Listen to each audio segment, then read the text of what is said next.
بسم اللہ الرحمن الرحیم۔ السلام علیکم۔ جب اللہ پاک کسی انسان سے محبت کرتا ہے تو اس پر یہ 4 نشانیاں ظاہر ہوتی ہیں۔ ہر شخص یہ جاننا چاہتا ہے کہ اللہ تعالیٰ اس سے ناراض ہے یا پھر راضی ہے، لیکن سوال تو یہ پیدا ہوتا ہے کہ انسان کو کیسے پتہ چلے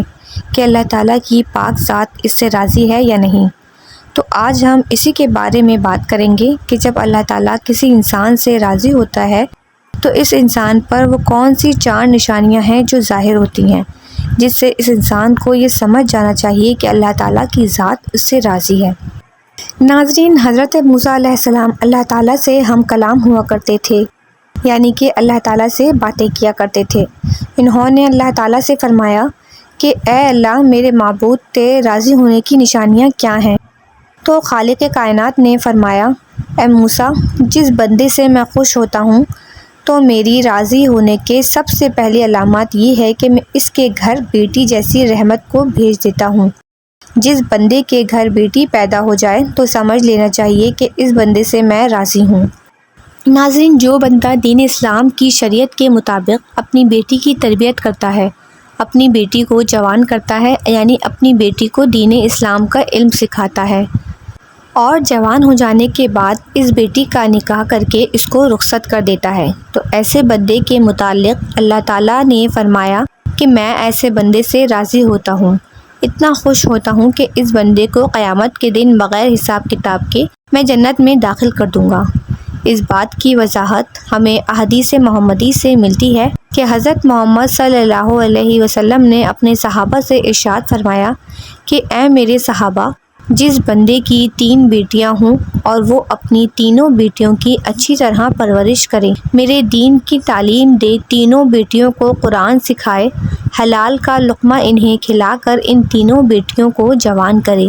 اور جوان کرنے کے بعد شریعت محمدی کے مطابق، یعنی میری شریعت کے مطابق اپنی بیٹیوں کا نکاح کر کے ان کو رخصت کر دے، تو مجھے قسم ہے اس اللہ کی کہ جس کے قبضے قدرت میں میری جان ہے، وہ بندہ مجھے اتنا پسند ہے کہ قیامت کے دن نفسا نفسی کا عالم ہوگا، اور وہ 3 بیٹیوں کا باپ اور میں جنت میں اس طرح داخل ہوں گے جس طرح یہ دونوں انگلیاں آپس میں ملی ہوئی ہیں۔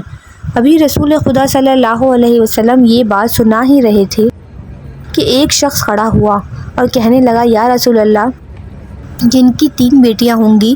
وہ تو آپ کے ساتھ جنت میں چلا جائے گا، لیکن یا رسول اللہ صلی اللہ علیہ وسلم، جن کی 2 بیٹیاں ہوں گی تو وہ کہاں جائیں گے؟ تو ہمارے پیارے آقا صلی اللہ علیہ وسلم نے فرمایا، اے میرے صحابی، 2 بیٹیوں والا باپ بھی قیامت کے دن جنت میں میرے ساتھ ہی داخل ہوگا، جیسے یہ ایک انگلی دوسری انگلی کے ساتھ جڑی ہوتی ہے۔ پھر ایک دوسرا شخص کھڑا ہوا اور وہ کہنے لگا، یا رسول اللہ صلی اللہ علیہ وسلم، 3 بیٹیوں والا تو جنت میں چلا جائے گا اور 2 بیٹیوں والا بھی آپ کے ساتھ جنت میں چلا جائے گا، لیکن یا رسول اللہ صلی اللہ علیہ وسلم، میری تو صرف ایک ہی بیٹی ہے، تو کیا میں آپ کے ساتھ جنت میں نہیں جاؤں گا؟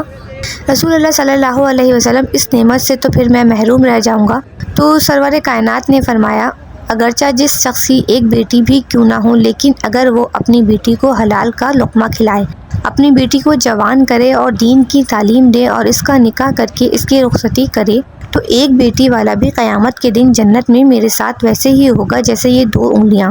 ایک دوسرے کے ساتھ جڑی ہوئی ہیں۔ پھر تیسرا شخص کھڑا ہوا اور رونے لگا، اس کی آنکھوں میں آنسو آ رہے تھے، تو رسول اللہ نے فرمایا، اے شخص، تمہیں کیا ہوا؟ تم کیوں رو رہے ہو؟ تو وہ کہنے لگا، یا رسول اللہ، میں تو اس نعمت سے محروم رہ گیا ہوں۔ تو رسول اللہ صلی اللہ علیہ وسلم نے فرمایا، اے شخص، بتاؤ تو صحیح، ہوا کیا ہے؟ تو وہ شخص کہنے لگا، یا رسول اللہ، میری تو ایک بھی بیٹی نہیں ہے، تو پھر میں کہاں جاؤں گا؟ میں تو آپ کے ساتھ جنت میں نہیں جا پاؤں گا۔ تو سرور کونین نے فرمایا، اے شخص، کیا تمہاری بہن ہے؟ اس شخص نے کہا، جی ہاں یا رسول اللہ، میری ایک بہن ہے۔ تو رسول اللہ نے فرمایا، اپنی بہن کے منہ میں حلال کا لقمہ ڈالو، یعنی اس کو حلال رزق کھلاؤ، اپنی بہن کی پرورش کرو، اس کو دین کی تعلیم دو، اس کو قرآن کی تعلیم دو، شریعت کے مطابق اس کا نکاح کر کے اسے رخصت کر دو، تو قسم ہے رب ذوالجلال کی، قیامت کا دن ہوگا، نفسا نفسی کا عالم ہوگا، اور میں جنت میں ایسے ہوں گا جیسے یہ دونوں انگلیاں ایک دوسرے کے ساتھ جڑی ہوئی ہیں۔ تو ناظرین، یہ ہے بیٹی کی شان و مرتبہ۔ بیٹی اللہ تعالیٰ کی رحمت ہوتی ہے، پھر اللہ تعالیٰ نے حضرت موسیٰ علیہ السلام سے فرمایا کہ اے موسیٰ، میرے خوش ہونے کی دوسری نشانی یہ ہے کہ میں جس قوم سے راضی ہوتا ہوں تو دولت بخیلوں کے ہاتھوں سے نکال کر سخی لوگوں کے ہاتھوں میں دے دیتا ہوں، اور جب سخی لوگوں کے ہاتھ میں پیسہ آ جاتا ہے تو پھر اس قوم میں خوشحالی، امن و سکون اور چین آ جاتا ہے۔ قوم کا ہر بندہ خوش نظر آتا ہے۔ اگر حکومت کرنے والے لوگوں میں سخی لوگ ہوں اور نیک لوگ ہوں تو سمجھ لینا کہ میں اس قوم پر راضی ہوں۔ اللہ تعالیٰ نے حضرت موسیٰ علیہ السلام کو اپنے راضی ہونے کی تیسری نشانی یہ بتائی کہ جس شخص کے ماں باپ اس سے راضی ہیں تو سمجھ جانا میں بھی اس سے راضی ہوں، اور جس شخص سے اس کے ماں باپ راضی نہیں ہیں تو اللہ تعالیٰ بھی اس شخص سے راضی نہیں ہے۔ اور اس بات پر آپ خود غور کر کے دیکھیے، اپنے آس پاس نظر دوڑائیے، آپ کے محلے میں یا آپ کی بستی میں کوئی نہ کوئی ایک گھر ایسا ضرور ہوگا جس گھر میں اس شخص سے اس کے ماں باپ راضی ہوتے ہیں، خوش ہوتے ہیں، تو ایسا شخص ہمیشہ اپنی زندگی میں کامیابی ہی کامیابی حاصل کرتا ہے۔ اور کہیں نہ کہیں آپ کے آس پاس کوئی ایسا گھر بھی ہوگا جس میں اس بندے سے اس کے ماں باپ راضی نہیں ہوتے، ناخوش ہوتے ہیں، وہ اپنے ماں باپ کی فرمانبرداری نہیں کرتا، تو ایسا شخص اپنی زندگی میں ہمیشہ ناکام ہی رہتا ہے، اس کے کام ہوتے رک جاتے ہیں اور رزق میں کمی ہونے لگتی ہے۔ تو میرے عزیز،